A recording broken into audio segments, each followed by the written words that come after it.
What if a single rebellion changed the course of history forever?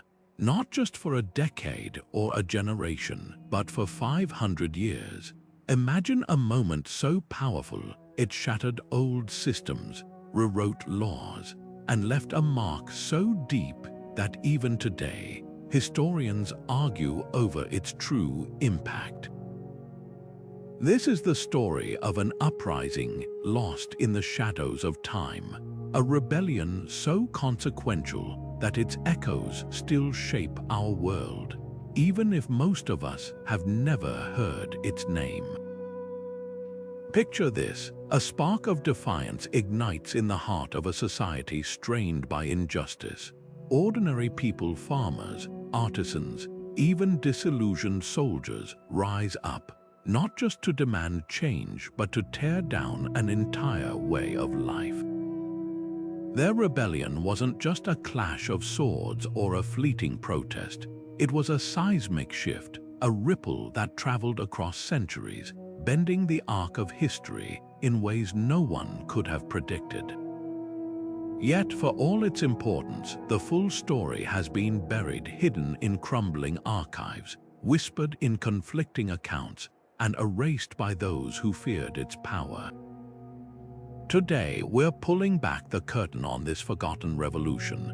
We'll sift through the fragments left behind, letters written in code, songs with hidden meanings, and the stubborn legacies that refused to die. Along the way, we'll meet the leaders who dared to dream differently, the brutal crackdowns meant to silence them, and the surprising ways their ideas outlived them. This isn't just a tale of triumph or defeat, it's a mystery waiting to be solved, a puzzle where every piece challenges what we thought we knew about power, resistance, and how change really happens. By the end, you'll see history and maybe even our own world in a whole new light. So let's begin where all great rebellions start, with a single, unshakable idea that the world could be different. The air was thick with discontent, a slow-burning anger that had simmered for generations. In the crowded market squares and the dimly lit taverns, people whispered about the unfair taxes, the corrupt officials, and the nobles who lived in luxury while others struggled to feed their families. It wasn't just one grievance, it was 1,000 small injustices piled high, each one adding weight to the collective burden. Then came the spark. A local official, known for his cruelty, ordered the seizure of a farmer's last remaining grain to pay an impossible debt. When the farmer resisted, the official's guards struck him down in broad daylight. That moment, captured in a witness's scribbled note, reads simply, "The people saw blood and something in them snapped." At the center of the uprising stood figures like Marek, a blacksmith whose forge had once repaired the tools of the wealthy, but now melted their confiscated weapons into symbols of defiance. Or Ilara, a weaver whose tapestries hid coded messages in their patterns, stitching rebellion into the very fabric of daily life. They weren't trained revolutionaries, just ordinary people pushed too far. Marek's speeches, echoing through the streets, carried a raw urgency. "We are not asking for mercy anymore. We are taking what is ours." Meanwhile, Ilara's network spread word of secret meetings in cellars and barns where plans took shape under the cover of darkness. The first acts of rebellion were small but deliberate. A tax collector's ledger burned in the town square, a noble's carriage overturned by unseen hands. Each act sent a ripple of defiance, emboldening others to join. Chroniclers of the time wrote of a strange energy in the air, a sense that the old rules no longer applied. One account described how a group of soldiers, sent to quell a protest, hesitated when they recognized faces from their own villages among the crowd. The line between oppressor and oppressed blurred in that moment, and the rebellion gained its first unlikely allies. What began as scattered resistance soon hardened into something unstoppable. Villages that had once been isolated in their anger now sent messengers to coordinate with neighboring towns. Rumors spread of deserters from the king's army slipping away under cover of night, their uniforms discarded in favor of the rebels' makeshift banners. Even some minor nobles, sensing the tide turning, quietly offered supplies or turned a blind eye to rebel movements. The rebellion was no longer a fringe protest, it was a wildfire, and its flames were drawing together the most unexpected of allies. Marek the blacksmith and Ilara the weaver became symbols of the rebellion, but they were far from alone in leading the charge. Among them stood figures as different as night and day, united only by their shared hunger for change. Take Captain Dane, a disgraced royal officer who defected with half his company, a man who knew the enemy's tactics intimately but carried the scars of their cruelty. His speeches were precise, tactical, quoting military treatises to justify their revolt. Then there was Sister Leora, a healer who'd once tended the wounds of nobles but now smuggled herbs to rebel camps. Where Dane spoke of strategy, Leora wove sermons about divine justice, her voice trembling with conviction. The scriptures say the meek shall inherit the earth, but nowhere does it say we must wait politely for our share. The rebels' manifestos, scrawled on stolen parchment or carved into tree bark, revealed these stark divides. Dane's followers pushed for a disciplined army, seizing castles to force negotiations. Leora's flock preached total upheaval, burning debt records, redistributing land, and between them Marek's pragmatism. A surviving fragment of his diary reads, "The nobles see us as either bandits or zealots. Let them, while they argue over what we are, we'll become what they fear." His genius lay in turning their differences into strength. When royal spies infiltrated one group, the others remained untouched, their plans too fragmented to fully unravel. Yet cracks spread as the rebellion grew. At a secret council near the old mill, Dane demanded they execute captured nobles as a lesson. Leora refused, citing mercy as their moral compass. The heated debate ended with Marek splitting their forces, Dane to the front lines, Leora to the villages. It was a temporary fix, but the tension lingered like gunpowder in the air. Even Ilara's network struggled to hold them together, her coded messages now carrying pleas for unity alongside battle plans. What none foresaw was how these divisions would twist in the face of the crown's retaliation. When the king's army finally marched, they didn't attack the rebels head-on. Instead, they exploited every ideological rift, offering pardons to some while hunting others.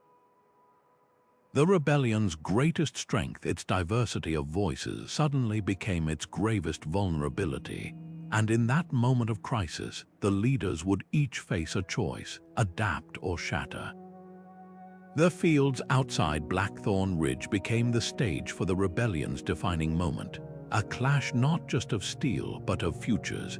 Eyewitness accounts describe a mist-laden dawn, the rebel forces positioned along the high ground where the ridge narrowed like a funnel.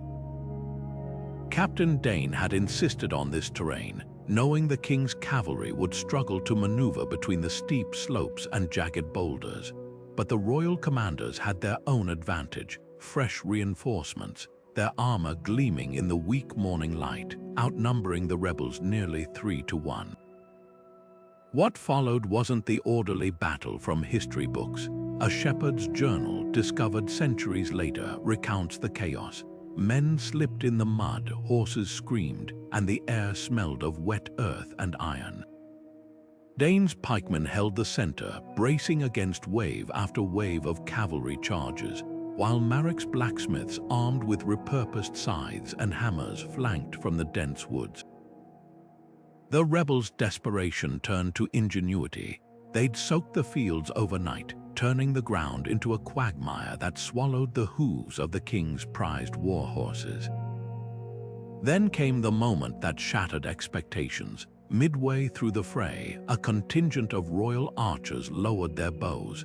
these weren't defectors but conscripts from the same villages as the rebels. One archer's later testimony, preserved in a pardon plea, reads, "I saw my brother across the field. How could I loose the arrow? Their hesitation gave Marek's forces a critical opening." Elara's weavers, disguised as camp followers, rushed forward with buckets of smoldering peat crude smoke screens that blinded the royal reserves long enough for the rebels to break their lines. But triumph came at a cost. The ridge ran red, not just with blood but with fractured alliances. Sister Leora, who'd vowed never to take a life, was seen dragging wounded from both sides into a nearby chapel, her robes stained beyond recognition. Dane, bleeding from a gash across his brow, ordered the captured royal standard burned, a symbolic act that would later haunt him. The rebellion had won the day, yet the price was etched in the silence that followed. Nearly half their forces dead or scattered, their hard-won unity fraying like the edges of a torn banner. In the aftermath, the rebels seized Blackthorne Keep, its storerooms overflowing with grain and weapons, but the real victory lay deeper. News of the battle spread like wildfire, carried by deserters and merchants alike. For the first time, people whispered that the crown wasn't invincible. Yet as the rebels tended their wounded and debated their next move, a darker question loomed. Had they won a battle only to lose themselves in the process? And how far would the shockwaves of this day reach, not just across the kingdom, but into the very soul of what they were fighting for? The crown's response was swift and merciless, a calculated storm of vengeance meant to scour the rebellion from memory. Within days of Blackthorne Ridge, the king's seal stamped a series of edicts so harsh they were later called the silencing laws. Entire villages suspected of harboring rebels were barred from markets, their wells poisoned with salt to force starvation.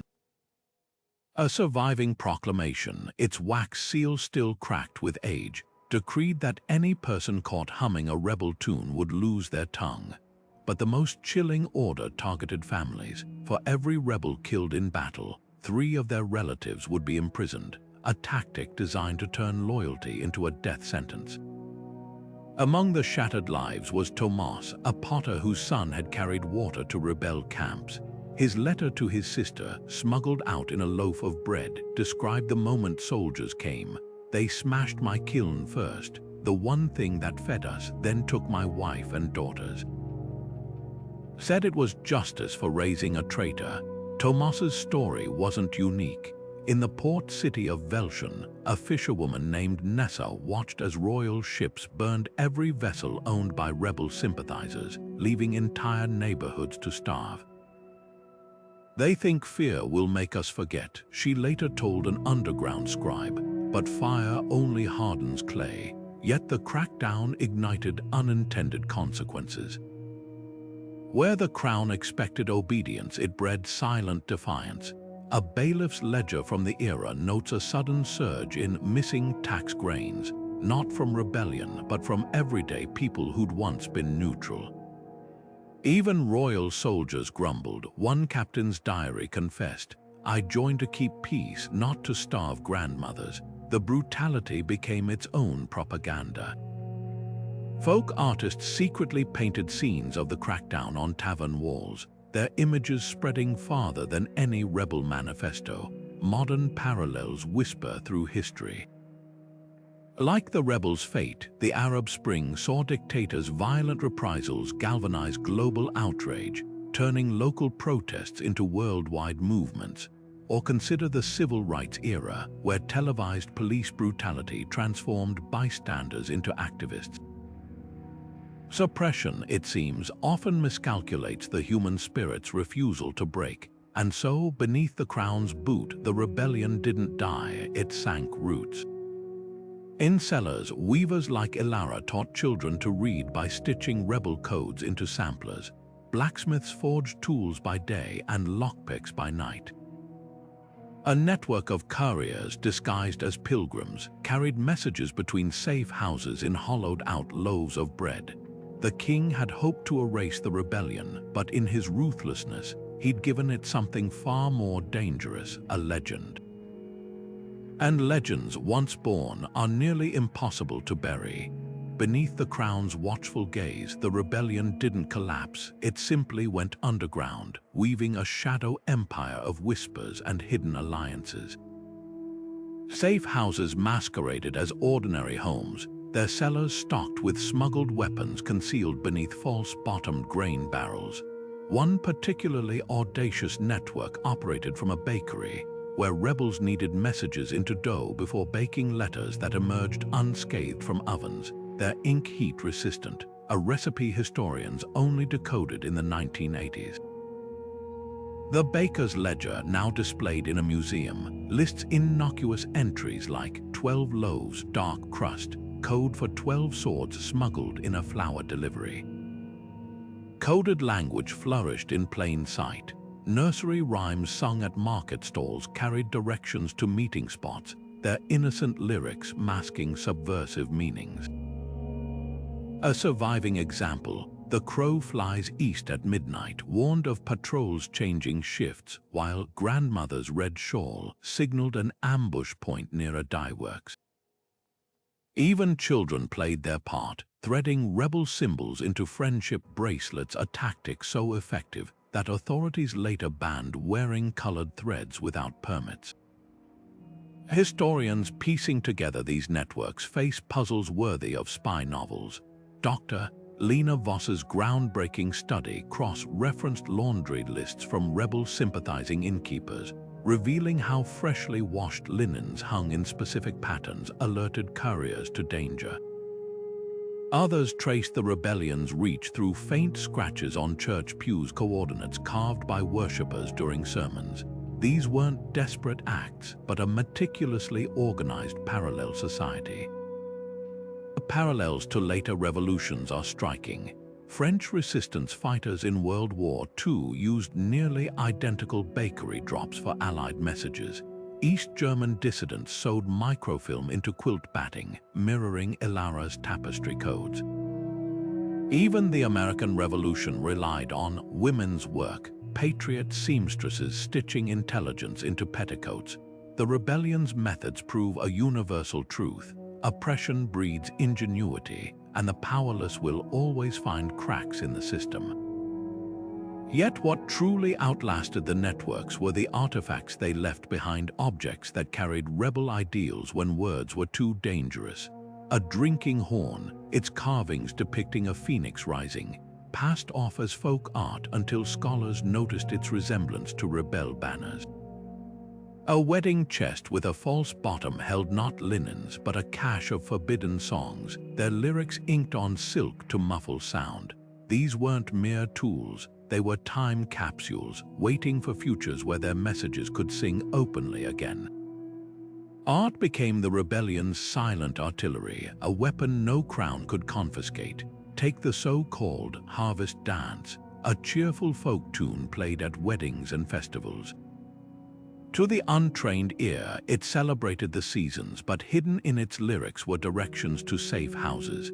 The line, "The red fox sleeps in the hollow oak," pointed rebels to a rendezvous near a landmark tree, while "The miller's daughter spins at dawn" warned of patrols changing shifts at first light. Royal censors eventually banned the song, but by then, it had already spread to every corner of the kingdom, carried by traveling minstrels who feigned ignorance of its meaning. Paintings, too, carried covert messages. A seemingly innocent portrait of a noblewoman in the royal collection was later found to contain rebel symbols. A pheasant in the background matched the insignia of a rebel faction, and the arrangement of flowers on her dress spelled out a date in an old floral cipher. Even children's toys joined the effort. Wooden dolls with removable heads were discovered to hide tiny scrolls inside, their minuscule handwriting detailing troop movements. The Crown's attempts to suppress these artifacts only made them more precious, turning everyday objects into vessels of defiance. Flags and slogans distilled the rebellion's spirit into simple, potent emblems. The Blackthorne banner, a single twisted bramble on a grey field, became shorthand for resistance. It first appeared painted on tavern walls, then embroidered onto cloaks, and finally carried into battle. Its genius lay in its ambiguity. To authorities, it was just a plant. To rebels, it symbolized resilience, something that thrives even in the harshest soil. Slogans like "Roots before crowns" played on agrarian pride, framing the uprising as natural and inevitable as the turning of the seasons. These tactics echo through modern movements. The raised fist of the Black Power movement, the umbrellas of Hong Kong's protests, even the knitted pink hats of the Women's March, all harness the same power of visual shorthand. Like the rebel symbols, they transcend language, conveying complex ideals instantly and universally. And just as the Crown's censors struggled to eradicate the Blackthorne, modern regimes find symbols impossible to suppress.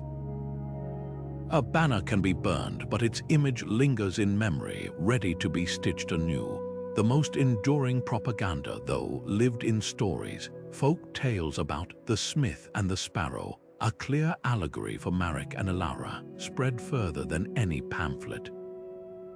In the tales, the sparrow steals needles from the wealthy to build nests for the poor, while the smith forges keys to unlock every cage. Told as bedtime stories, they planted rebellion in children's minds long before they understood its meaning.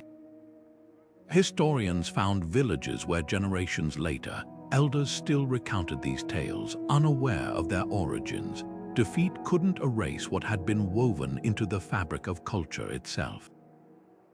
What the rebellion understood, and what every successful movement since has echoed, is that ideas outlive their messengers. A sword rusts, but a song crosses mountains. A leader falls, but a symbol etched into a child's toy becomes immortal. Even as the Crown celebrated its victory, the real battle was already slipping from its grasp, not in the streets or the courts, but in the quiet places where stories are kept and passed hand to hand. And in those shadows, something unexpected was taking shape, not just memories of what had been, but blueprints for what might still come. The rebellion was crushed, its leaders executed or exiled, but in the ashes of their defeat, something far stranger took root.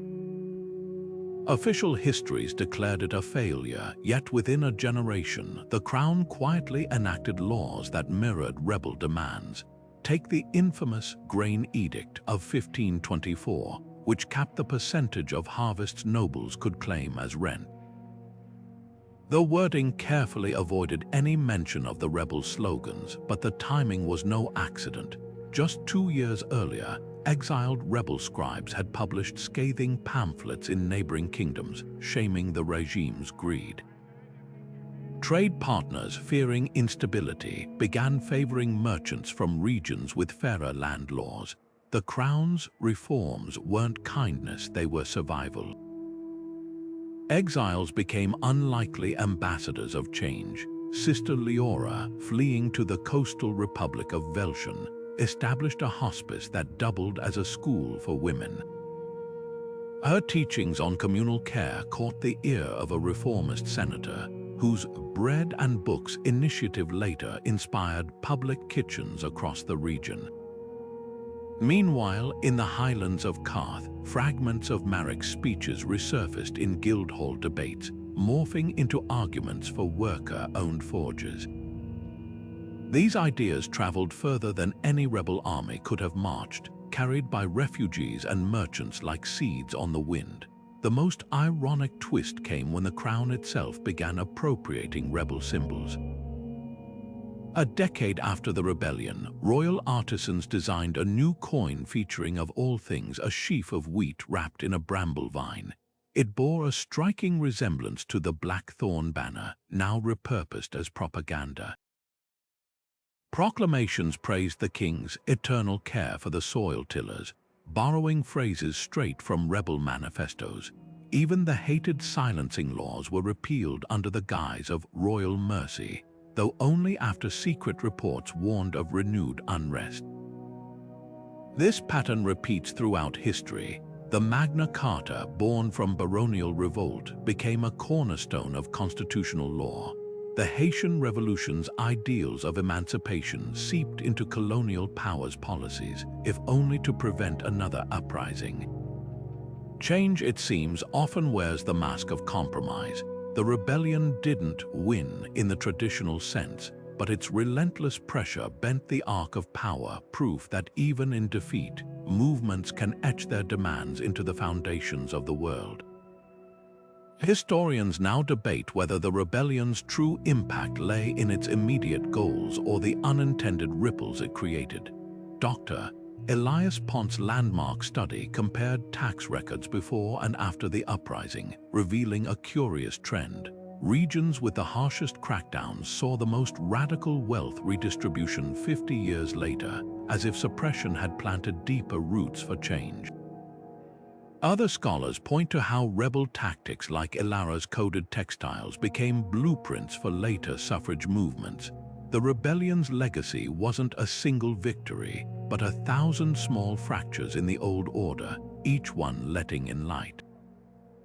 Perhaps the most telling evidence lies in what happened to the children of those turbulent years. Census scrolls show a surge in babies named Marek or Ilara, born decades after the rebellion, long enough that authorities no longer policed such things. In the quiet of homes and workshops, the rebellion had become something more dangerous than a threat.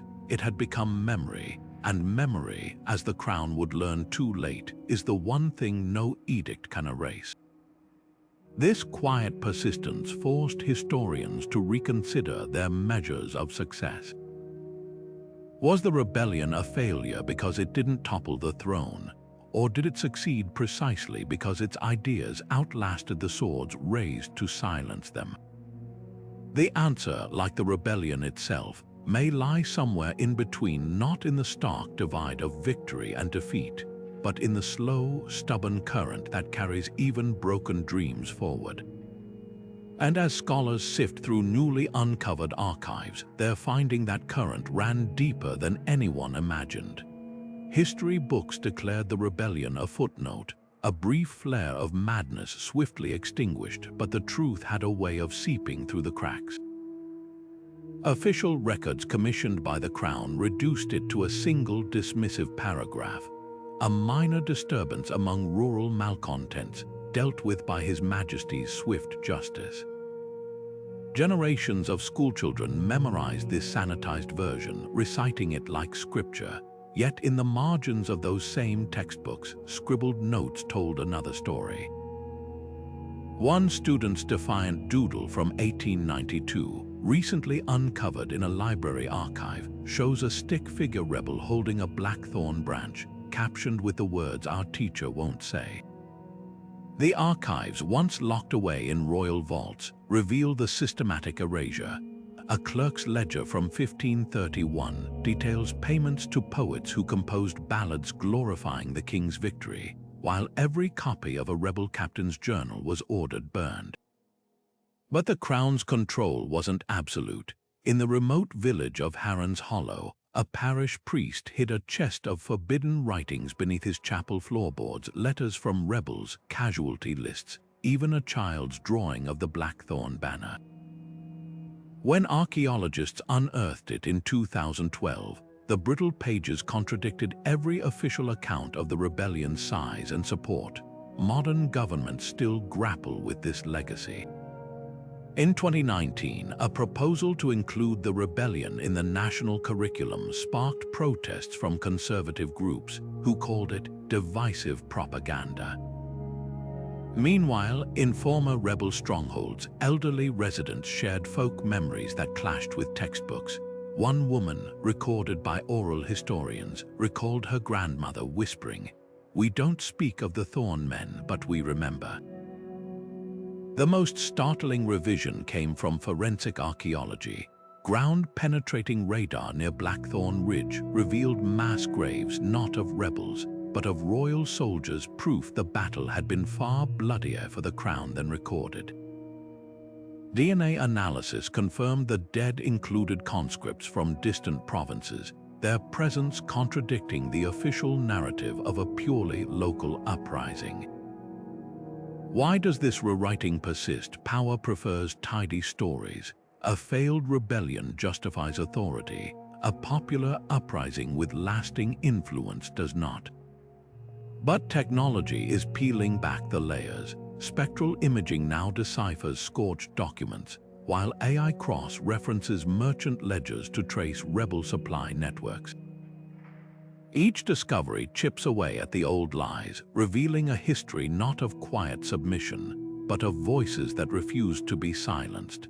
And as these tools shine light into the shadows, they're uncovering something even more remarkable. Not just how the rebellion was erased, but how its echoes shaped the world in ways no one dared admit. The past isn't gone, it's just waiting to be rediscovered with the right tools. Modern technology is peeling back centuries of dust, revealing the rebellion in ways its own participants could never have imagined. Take Blackthorne Keep, the rebels' most famous stronghold. For years, historians believed it was obliterated by the Crown's forces, leaving nothing but scattered stones. Then came LiDAR, a laser-scanning technology that can see through dense forest canopies. When archaeologists swept the ridge with these invisible beams, the ground itself gave up its secrets. The scans revealed not just the keep's foundations, but its entire layout. The hidden escape tunnels Marek's forces used, the scorch marks where royal troops tried to burn it down, even the grooves in the courtyard, stones where rebels sharpened their weapons. Suddenly, a place known only from crumbling sketches could be explored in 3 dimensions, pixel by pixel. But the revelations didn't stop there. Spectral imaging, a technique that uses different light wavelengths, brought rebel correspondence back from the brink. Letters thought lost to time, their ink faded to near invisibility, now yield their secrets under ultraviolet light. One such document, a supply list from Ilara's network, was dismissed as a blank scrap of parchment until imaging exposed its contents. Not just quantities of grain and arrows, but a tiny sketched map of royal patrol routes. These aren't just artifacts, they're puzzles where every solved piece reshapes our understanding of the rebellion's scale and sophistication. Historians like Dr. Amira Kessler are stitching these fragments into a bigger picture using data mapping. By overlaying rebel activity with trade routes, weather patterns, and even harvest records, they've traced how the movement spread not randomly, but along pre-existing networks of grain shipments and textile trade. It wasn't just ideology that fueled the rebellion, Kessler explains. It was the literal roads beneath their feet. The same carts that carried wool to market one week carried rebel messages the next. This approach mirrors modern cold case investigations, where detectives cross-reference old phone records with highway toll data to track suspects. The tools may be digital now, but the principle is timeless. Follow the trails people leave behind, even when they're trying to hide. The most haunting discoveries, though, come from personal diaries long relegated to museum storage. Advanced ink analysis can now distinguish between different writers' hands, revealing when multiple people contributed to what seemed like a single journal. One such diary, attributed to a rebel courier named Jerk, contains passages in at least 3 distinct writing styles, proof it was passed among fugitives, each adding their experiences like a chain letter of survival. Between the lines, spectral imaging exposes even more. Faint pencil marks beneath the ink, likely made by royal censors checking for hidden messages. Every page is a silent duel, the rebels' words literally written over the crown's scrutiny. What emerges from these digital excavations isn't just a sharper image of the past, but a humbling lesson. The rebellion story was never truly lost, just waiting for us to develop the means to listen. As we piece together their world in ones and zeros, we're reminded that history isn't set in stone. It's alive, shifting with every new tool we bring to its study, ready to surprise us with truths we thought had turned to dust. And sometimes the quietest voices, the ones nearly erased by time or tyranny, turn out to be the ones worth amplifying the most. The rebellion wasn't just the story of charismatic leaders or battlefield strategies. It was woven from the quiet, often overlooked voices of those who lived it day by day. A tattered diary discovered in a hollowed-out floorboard of a peasant cottage offers one such perspective. Its author, a woman named Hester, was no official chronicler, just a potter's wife who recorded her world in careful, ink-stained strokes.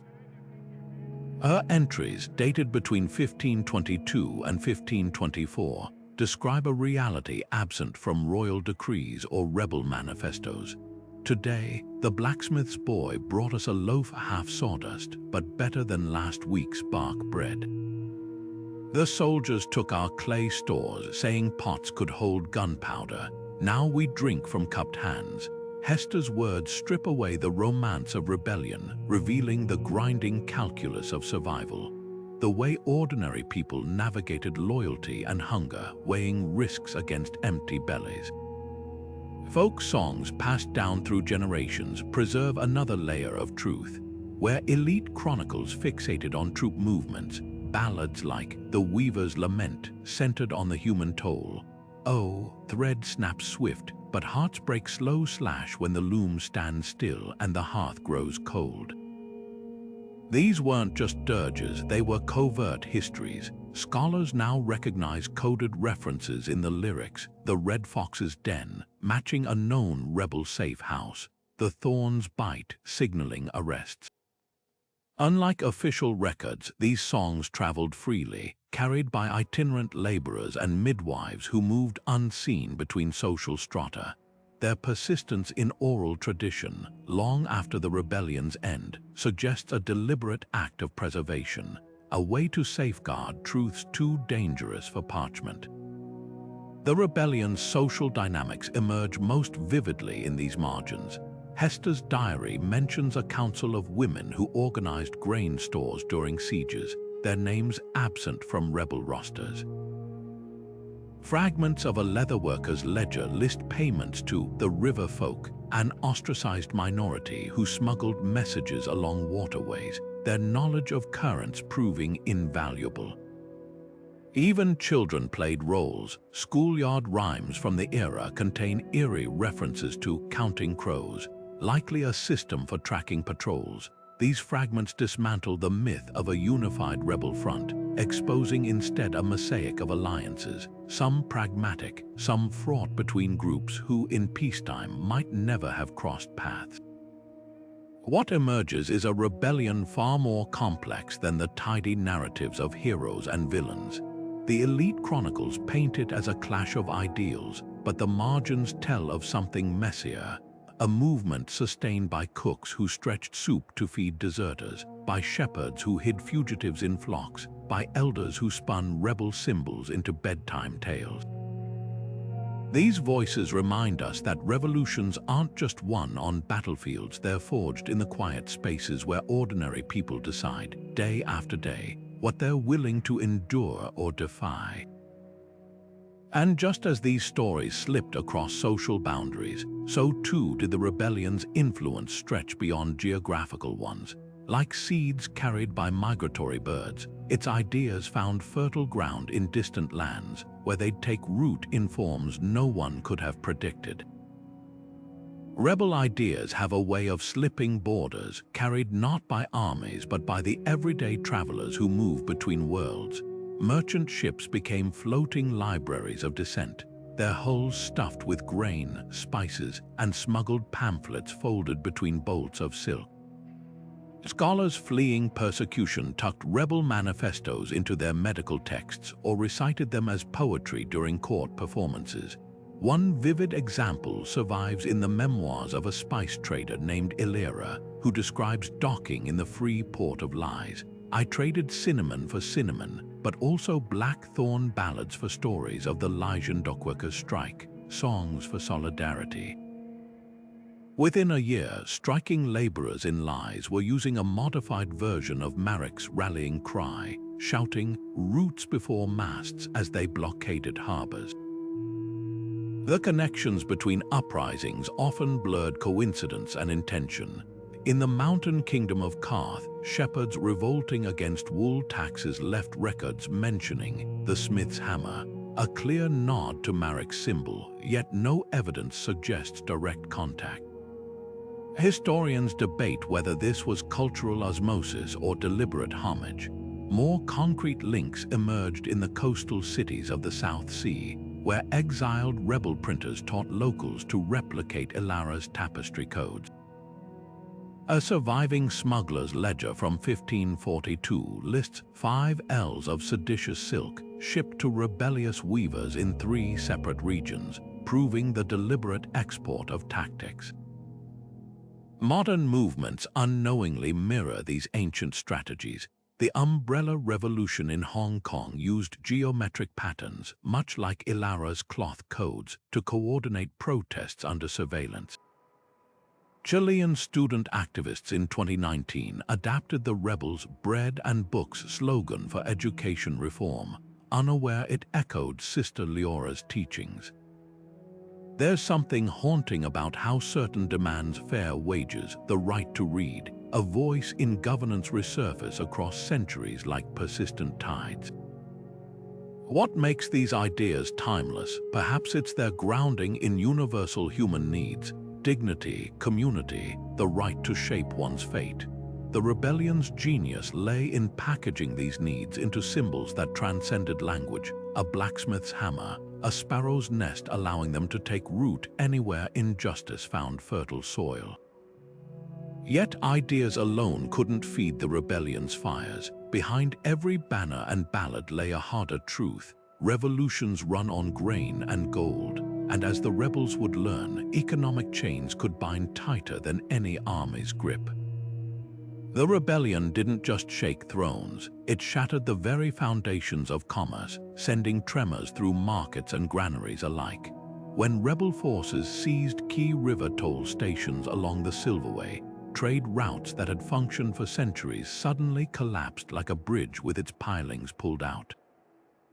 Merchant Guild records from the era describe caravans stranded for weeks, their perishable goods rotting in the sun as battles raged along vital crossroads. The most devastating blow came when rebels deliberately flooded the fertile plains of the Green Basin, not to drown soldiers, but to ruin the Crown's tax grain stores. One surviving ledger from a grain merchant lists prices leaping from 3 coppers a bushel to a silver and a knife fight within 2 months. The resulting shortages didn't discriminate between rebel and loyalist. They carved hunger lines across every face in the kingdom. Yet from this chaos emerged unexpected winners. Desperate to stabilize the economy, the Crown implemented a brutal but pragmatic policy: land confiscations from rebel sympathizers, redistributed to loyal subjects. But the recipients weren't just aristocrats, they were mid-level functionaries, skilled artisans, even enterprising farmers who'd supplied both sides. Suddenly, men and women who'd never owned more than their tools held deeds to vineyards and pastures. A tax roll from 1526 shows a former blacksmith's apprentice, one Henrik Voss, now listed as owning 12 acres and 2 tenant cottages. These accidental landowners became the nucleus of a new merchant class, their wealth rooted not in birthright but in the rebellion's upheaval. Currency tells its own story of desperation. Coin hoards unearthed near old market towns reveal a frantic patchwork of monies: clipped silver royals, foreign ducats, even crude lead tokens stamped by rebel mints. The most telling find: a purse containing coins from 7 different regions, all pierced and threaded on a string like beads.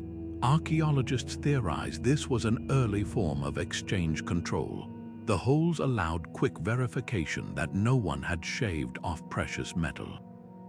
Inflation ran rampant. A dowry contract from the period starts with the traditional 20 silver pieces but adds a scribbled footnote, or equivalent in salt, beeswax, or unblemished hens. Modern parallels leap across the centuries.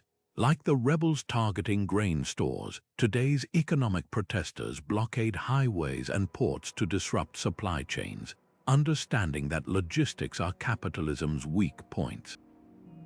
The Occupy movement's focus on wealth inequality mirrors the rebel pamphlets decrying the gilded few who dine while the many glean crumbs.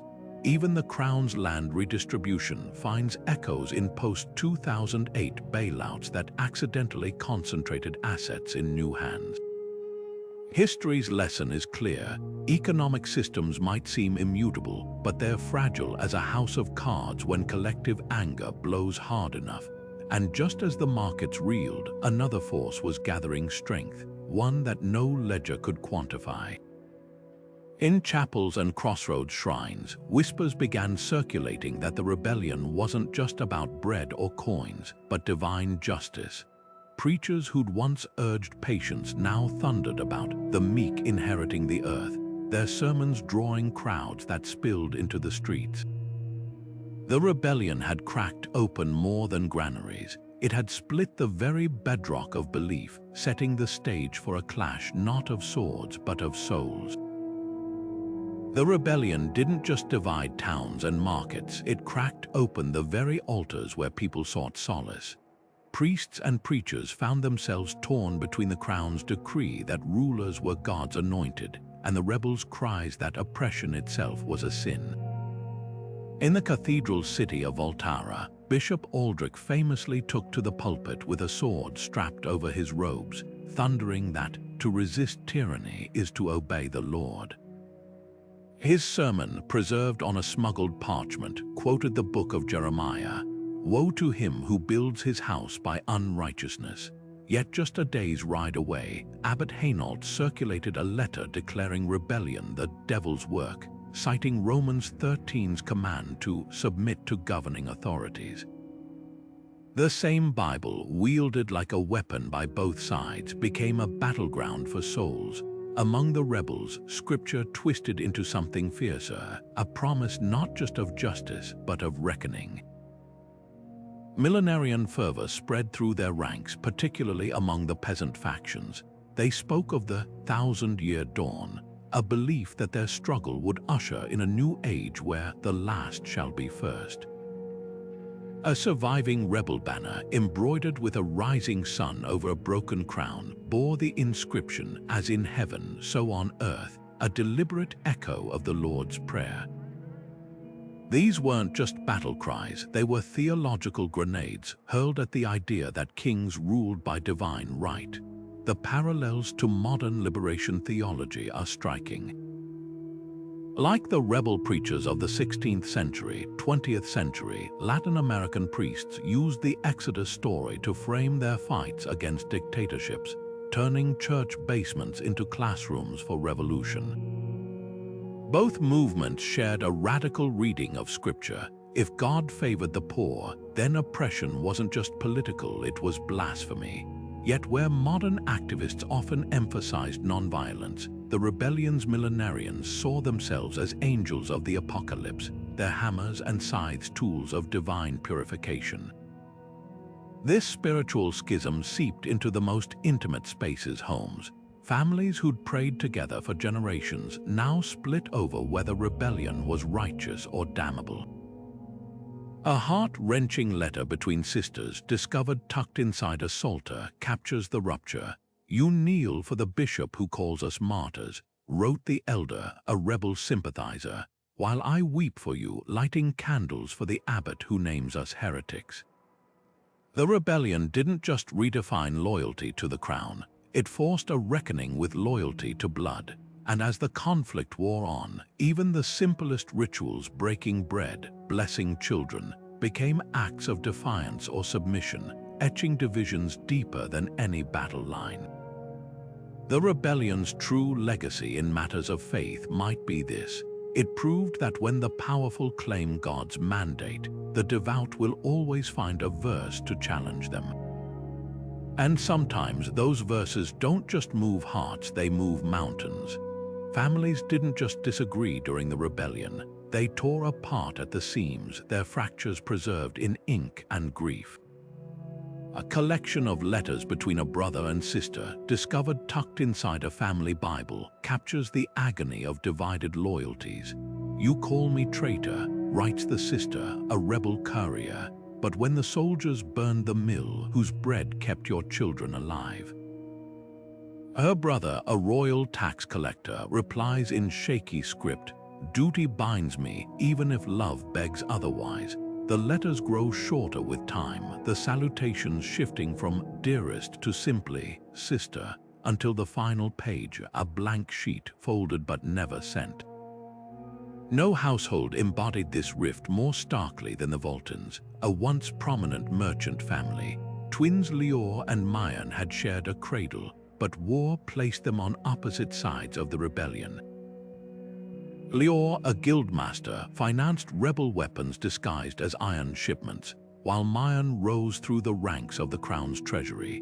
Their feud became legendary when Mayan publicly confiscated her brother's assets, leaving his name etched into the ledger of shame displayed in the town square. Yet family lore whispers of a midnight meeting at their childhood home, where Mayan allegedly slipped Lior the keys to a hidden cellar stocked with grain. The truth died with them, but the cellar was rediscovered in 1989, its walls scratched with twin sets of initials, a fragile testament to bonds that outlasted even ideology. The crown weaponized these divisions through inheritance laws designed to starve rebellion of its roots. A royal edict from 1525 decreed that any landowner convicted of treason or even suspected of sympathy could not pass property to heirs. Instead, estates reverted to loyal kin or the crown itself. Overnight, siblings became informants, children denounced parents, and marriages collapsed under the weight of suspicion.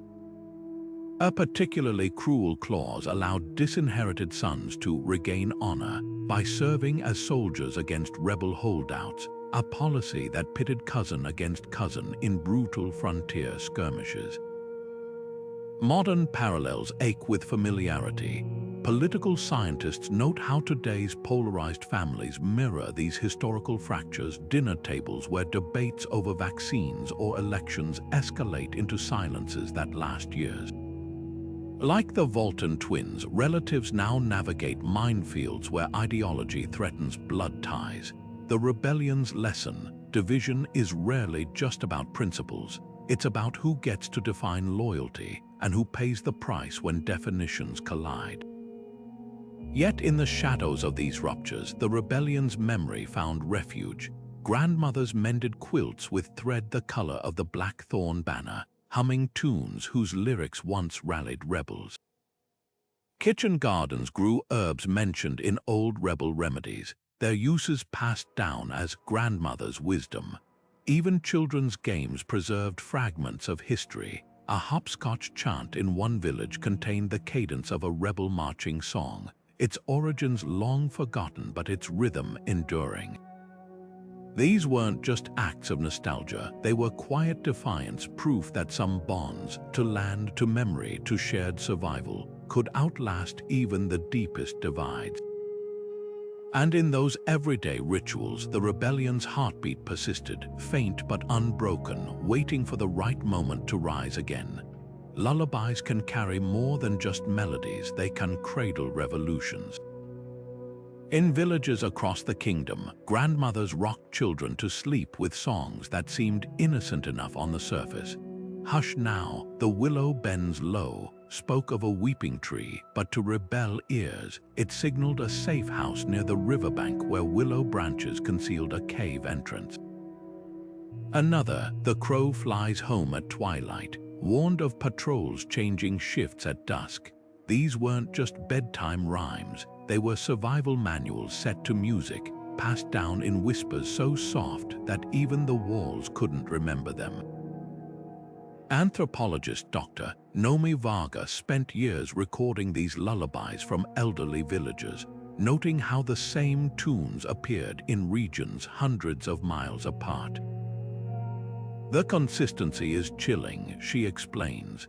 A child in the North and the South would grow up humming the same coded instructions, never realizing they were rehearsing escape routes. Needles and thread became another unlikely weapon. Embroidery samplers, dismissed as women's idle pastimes, hid intricate maps in their floral patterns. A rose's petals might trace the turns of a mountain path to a rebel camp, while the curve of a vine marked the location of a freshwater spring. One remarkable survival, a framed sampler from 1543, appears to depict a sunny garden scene, until ultraviolet light reveals faint ink markings beneath the stitches, detailing the layout of a royal garrison. The rebels' genius lay in their understanding of cultural blind spots. No soldier would scrutinize a housewife's needlework, notes textile historian Elias Brenner. They rendered their secrets invisible by making them ordinary. These oral and tactile traditions posed a unique challenge for the crown. Burning books was one thing, but how do you erase a song sung in a cradle or a stitch taught at a fireside? Official monuments tried. In the central square of the capital, a towering statue of the victorious king bore an inscription, "To the peace he restored." Not a word about the rebellion, just an empty space where memory should have been. Yet in the countryside, folks still laid flowers at the base of an old oak, the real monument, where rebel scouts had once tied colored ribbons to signal safe passage. The survival of these fragments is a testament to human ingenuity. Dr. Lena Meir, an anthropologist specializing in suppressed histories, describes piecing together rebel networks from folk remedies and children's games. A rhyme about counting crows matched actual patrol schedules, she says. A recipe for grandmother's calming tea listed herbs used to treat arrow wounds. These weren't just acts of preservation, they were acts of defiance, proof that memory could outlast stone and steel. Centuries later, artists would stumble upon these hidden threads. A composer in the Romantic era incorporated the lullabies into a symphony, mistaking them for quaint folk tunes. A painter copied embroidery patterns into his landscapes, unaware they mapped a forgotten war. The rebellion had seeped into the cultural groundwater, its truths disguised as art, waiting for someone to decipher the key. And as we'll see, when those truths finally resurfaced, they'd reshape how the world remembered the rebellion, not as a footnote, but as a living echo. By the 19th century, the rebellion had been stripped of its blood and grit, polished into something palatable for drawing rooms and salons. Novelists transformed Marek and Elara into brooding, romantic figures, tragic heroes with fluttering capes and poetic soliloquies, their struggles distilled into tales of star-crossed love or noble sacrifice. In The Blackthorne's Shadow, a best-selling novel of 1843, Marek becomes a Byronic figure, his smoldering gaze fixed on some distant horizon, while Elara is reduced to a delicate muse who stitches banners between fainting spells. The real rebels' calloused hands, tactical ruthlessness, the stench of unwashed bodies in cramped hideouts were airbrushed away. These sanitized versions sold like hotcakes, their pages dog-eared by readers who sighed over the romance of rebellion without ever tasting its bitterness. Artists followed suit, turning battle scenes into grand spectacles. Paintings like The Last Stand at Blackthorne Ridge depicted rebels bathed in golden light, their wounds neat and dignified, their deaths theatrical swoons.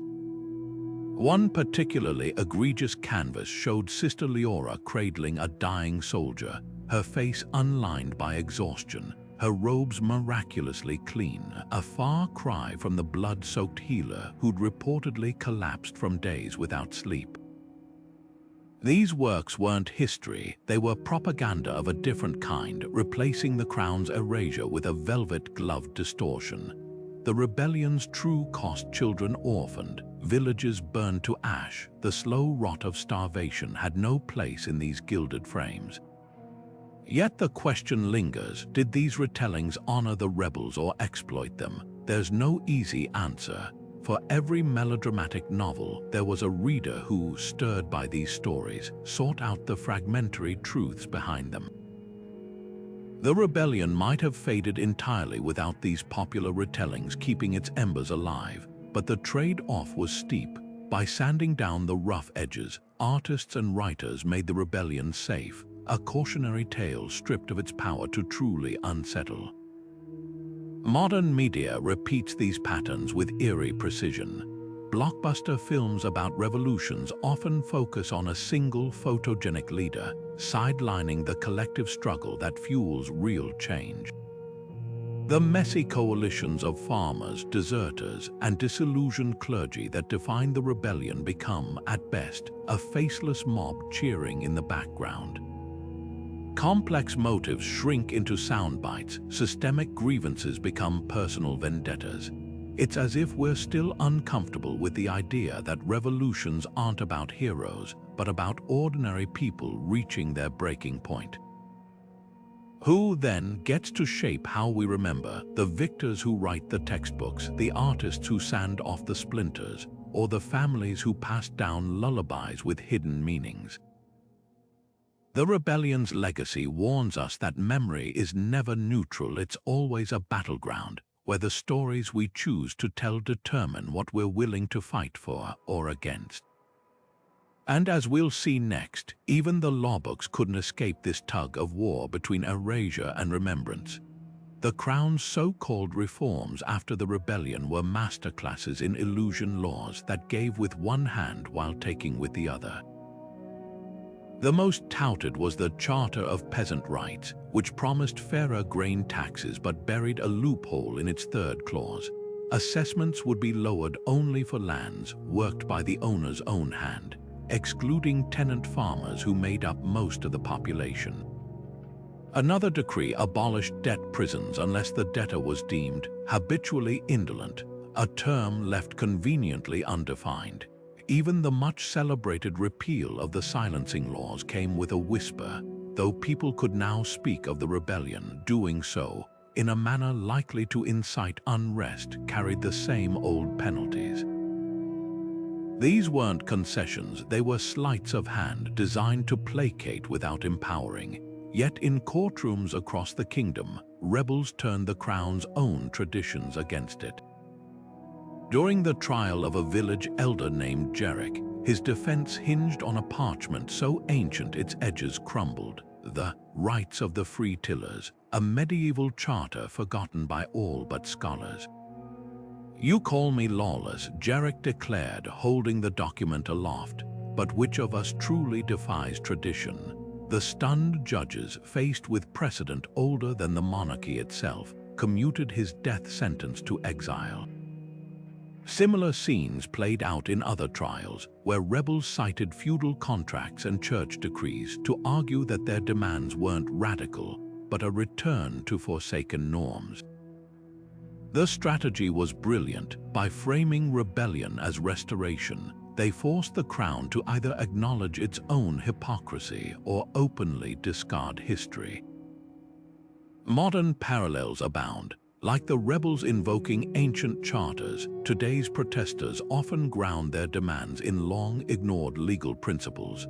The Dakota Access Pipeline protests cited 19th-century treaties guaranteeing tribal sovereignty. Hong Kong activists invoked the Sino-British Joint Declaration to challenge Beijing's overreach. Even climate lawsuits increasingly reference public trust doctrine, a Roman legal concept holding governments accountable for safeguarding shared resources. The lesson: systems hate admitting they've broken their own rules, and sometimes the most effective defiance is holding up a mirror to their failures. The Crown's final maneuver was the most cynical of all, rebranding rebel symbols as state propaganda. The Blackthorne emblem, once sewn onto fugitives' cloaks, began appearing on royal coins and military standards. A notorious rebel chant about the roots breaking stone was sanitized into a patriotic marching song for the King's army. It was a brazen theft of legacy, an attempt to drain the rebellion's language of its danger. But symbols, like laws, have a way of slipping their leash, and as we'll see, what the crown meant to neutralize would eventually become its most enduring and ironic legacy. Nothing proves the rebellion's strange afterlife more than seeing its most wanted faces smiling from postage stamps and gleaming on coins. Take the 5-crown piece minted in 1891, bearing Marik's profile above the words, "Champion of the Common Man," a far cry from the crown's original bounty poster that described him as a black-hearted rogue with a forge-scarred cheek. This wasn't just historical revision, it was political alchemy. By the late 19th century, with socialist movements gaining strength, the monarchy needed to rebrand itself as a friend to the working class.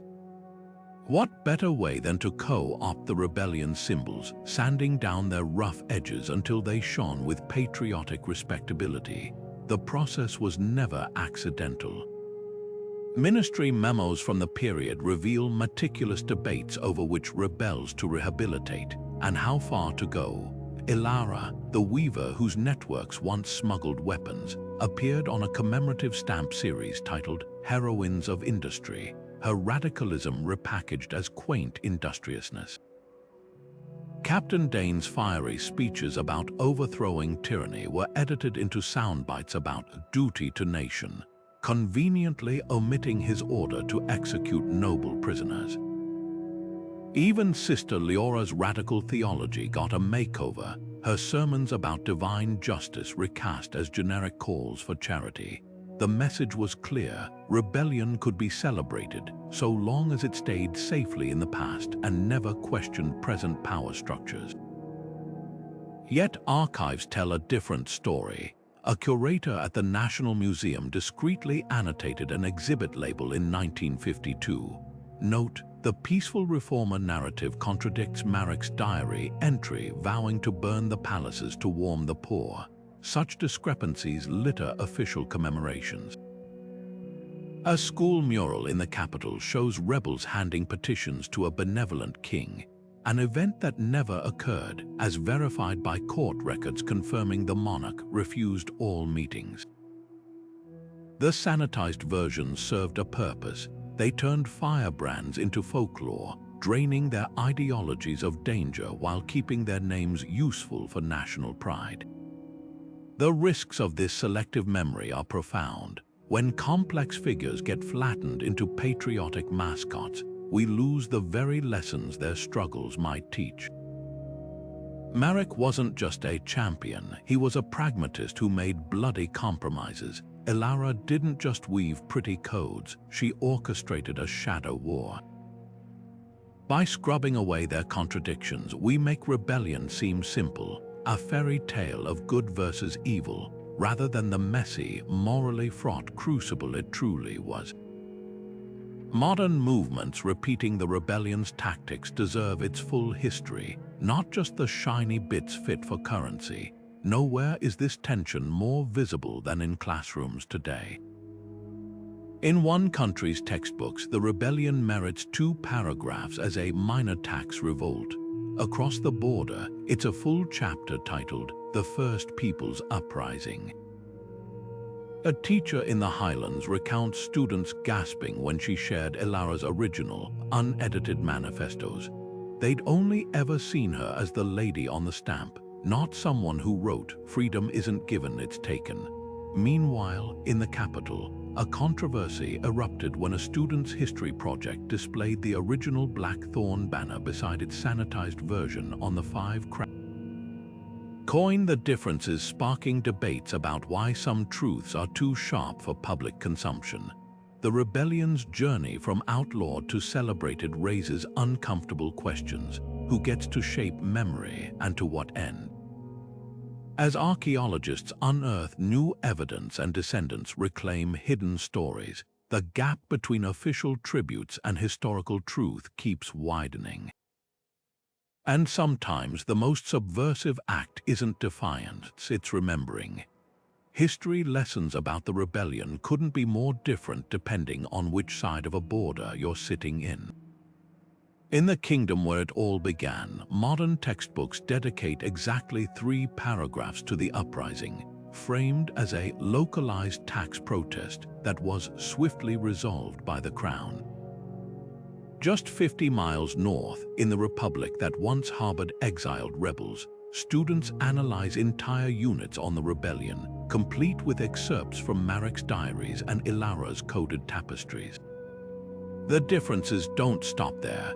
One coastal nation's curriculum portrays the rebellion as a cautionary tale about the dangers of mob rule, while its mountainous neighbor teaches it as a foundational moment in the struggle for workers' rights.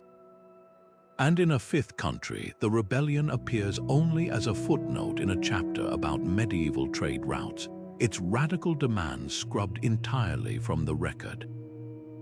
These aren't just academic discrepancies, they're proof that history isn't a fixed truth but a story shaped by who's holding the pen, a veteran teacher in the Highlands, MS. Elena Voss witnessed this firsthand when her students stumbled upon a tattered old textbook in the school attic. Its pages contained a chapter titled The Blackthorne Uprising, one that had been razored out of newer editions. The students pored over passages describing rebel victories and crown atrocities, their eyebrows climbing higher with each sentence. They kept asking me why we don't learn this anymore, Voss recalled. All I could say was that some stories make people uncomfortable. The censored chapter resurfaced just as protests erupted in a nearby city over a historical plaque that labeled the rebellion's leaders as violent agitators. Demonstrators splashed red paint over the plaque, scrawling the rebels' old slogan beneath, "Roots before crowns." This raises a thornier question: should history prioritize unifying narratives or uncomfortable dissent? Proponents of the unity approach argue that focusing on shared heritage fosters social cohesion. They point to countries that have softened the rebellion's edges in textbooks, turning it into a vague lesson about the importance of dialogue. But critics fire back that this whitewashes the past. Sugarcoating oppression doesn't heal divisions, it just hides the wound, argues historian Dr. Tomas Rybar, whose own research was banned in 2 nations for challenging official accounts.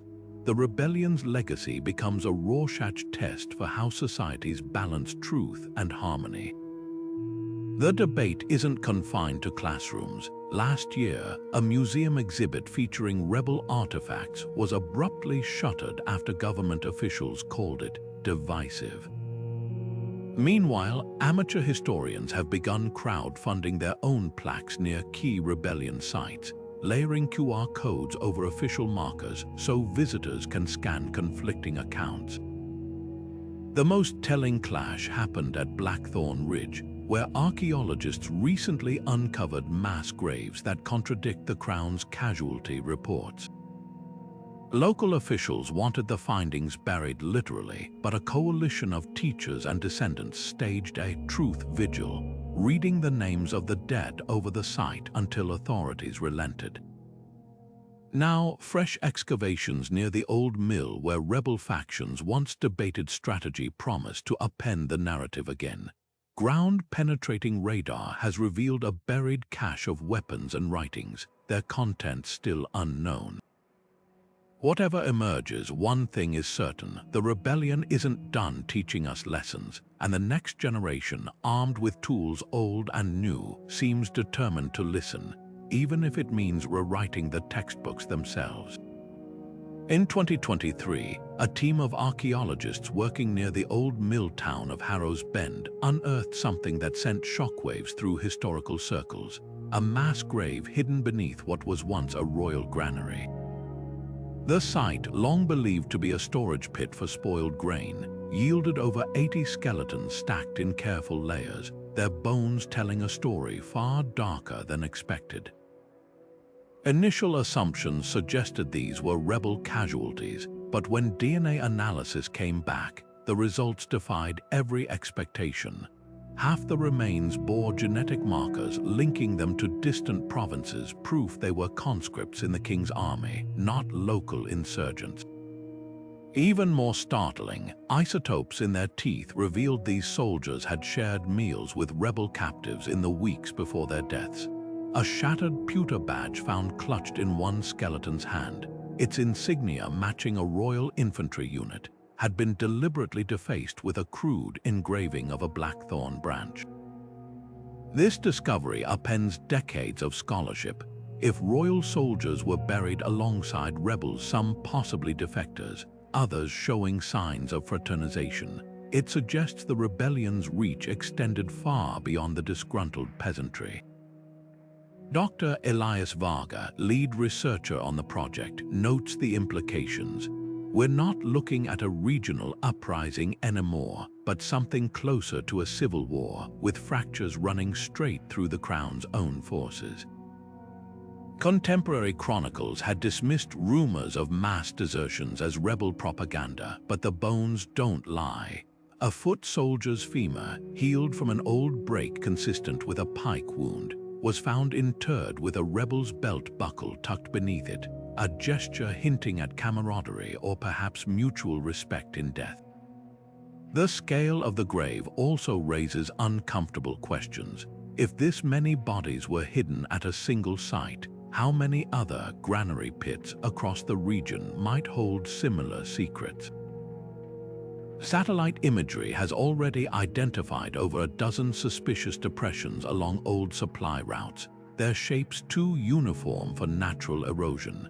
Each one could rewrite the rebellion's death toll, which official records pegged at a few hundred but may have been in the thousands. Yet these breakthroughs come with ethical dilemmas. Descendant communities are divided over whether to exhume these sites at all. At a recent town hall near Harrow's Bend, an elder named Myrna Kovac spoke passionately. These bones finally speak for those the Crown silenced. But is it our right to disturb their rest? Others argue that reburying the truth would be a betrayal. Meanwhile, nationalist groups have pressured officials to halt excavations, fearing they'll destabilize cherished narratives of national unity. The debate echoes modern tensions over Confederate graves or colonial massacre sites. Who controls the past, and to what end? What makes the Harrow's Bend find so resonant isn't just its revision of history, but its mirror to the present. Modern activists studying the rebellion note how its tactics, building alliances across enemy lines, leveraging supply chain disruptions, are eerily relevant. A labor organizer in the audience at Dr. Varga's lecture remarked, "They buried the bodies, but not the lesson. Even the mightiest systems crack when those meant to enforce them start asking why." As the excavation teams carefully brush soil from another skeleton's intertwined fingers, one hand calloused from sword drills, the other stained with dye from weaving rebel banners, we're left to wonder what other stories lie waiting beneath our feet and what they might demand of us today. The rebellion's legacy isn't just a relic of the past, it's a toolbox for today's movements, packed with ingenious strategies that bypass brute force. Take the coded lullabies and embroidery maps, perfect examples of what modern activists call everyday resistance. These weren't just survival tactics, they were ways to organize under oppression without raising swords. Contemporary movements have adapted them brilliantly. During Belarus's 2020 protests, women formed human chains dressed in white and carrying flowers, a deliberate echo of Ilara's networks, using feminized spaces to avoid police scrutiny. Similarly, Hong Kong's umbrella-wielding demonstrators borrowed from the rebels' playbook by disguising coordination as mundane activities, like sharing umbrellas during sudden rain showers. The lesson: creativity can outmaneuver repression when direct confrontation would spell disaster. Yet the rebellion also serves as a cautionary tale about unity's fragility. Factional splits between Dane's militarists and Leora's moralists weakened their collective power, a mistake mirrored in movements from Occupy Wall Street to the Arab Spring. Historian Dr. Amina Khalid's study of rebel correspondence reveals how in fighting over purity tests, whether to negotiate with the crown or burn it all down, diverted energy from shared goals.